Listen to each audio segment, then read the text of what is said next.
আসসালামু আলাইকুম। আমি ডাক্তার মোহাম্মদ হুমায়ুন রশিদ, নিউরো ও স্পাইন সার্জন, সহযোগী অধ্যাপক ও বিভাগীয় প্রধান হিসেবে কাজ করছি ইস্ট ওয়েস্ট মেডিকেল কলেজ হাসপাতালে। আজকের এই জনসচেতনতামূলক ভিডিওটিতে আপনাদের সবাইকে স্বাগত। আজ 20শে মার্চ 2025, বিশ্ব হেড ইনজুরি অ্যাওয়ারনেস ডে। এই যে বিশ্ব হেড ইনজুরি দিবস, এই দিবসটা সারা বিশ্বে প্রতি বছর পালিত হয় জনসচেতনতামূলক বিভিন্ন কার্যক্রমের জন্য, যেখানে হেড ইনজুরি বা মাথায় আঘাত লাগা সম্পর্কে জনসাধারণকে সচেতন করা হয়। এই বছরও জনসচেতনতার জন্য একটি থিম নির্ধারণ করা হয়। এই বছরের থিমটি হচ্ছে রিহ্যাবিলিটেশন আফটার হেড ইনজুরি। জনসচেতনতার জন্য এই হেড ইনজুরি বিশ্বব্যাপী পালিত হয়ে আসছে। হেড ইনজুরির অনেকগুলো কারণ থাকে, যার মধ্যে সবচেয়ে সাধারণ কারণ হচ্ছে রোড ট্রাফিক অ্যাক্সিডেন্ট।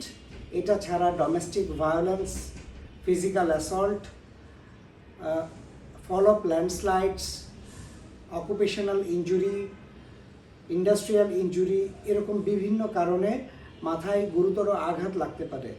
মাথায় গুরুতর আঘাত লাগলে দ্রুত এমন কোনো হাসপাতালে যেতে হবে যেখানে সিটি স্ক্যান অ্যাভেলেবেল আছে এবং বিশেষজ্ঞ নিউরোসার্জন আছে।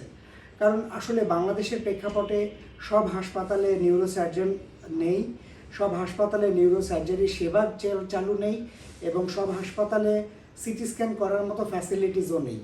এতে কি হয়, রোগীরা যখন এক হাসপাতাল থেকে আরেক হাসপাতালে যেতে থাকেন, এতে অনেক সময় নষ্ট হয়। মাথায় আঘাত লাগার ফলে সবচেয়ে গুরুত্বপূর্ণ জিনিসটি হচ্ছে দ্রুত চিকিৎসা এবং সময়।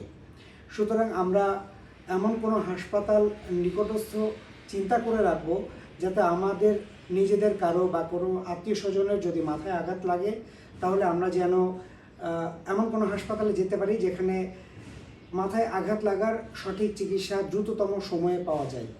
এটা ছাড়া প্রতিরোধের জন্য আমরা যখন বাইক চালাবো বা সাইকেল চালাবো তখন মাথায় হেলমেট এবং প্রতিরক্ষা যে ডিভাইসসমূহ আছে সেগুলো ব্যবহার করব। গাড়ি চালালে গাড়িতে সিট বেল্ট ব্যবহার করার অভ্যাসটা গড়ে তুলব। যেখানে স্পিড লিমিট যেরকম দেওয়া আছে সেই রাস্তায় সেই স্পিড লিমিটে গাড়ি চালানোর চেষ্টা করব।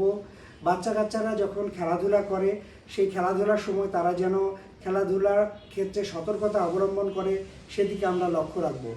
সর্বোপরি এই যে হেড ইনজুরি অ্যাওয়ারনেস ডে, এই অ্যাওয়ারনেস ডেতে নিজেরা সচেতন হব যে কারো মাথায় আঘাত লাগলে ঘরোয়া চিকিৎসা কীভাবে দিতে পারি কিংবা জরুরি প্রয়োজনে নিকটস্থ কোন হাসপাতালে যেতে পারি, এটা সম্পর্কে নিজেরা জানবো, অন্যদেরকে জানাবো। সবাই ভালো থাকবেন। আসসালামু আলাইকুম ওয়া রাহমাতুল্লাহ।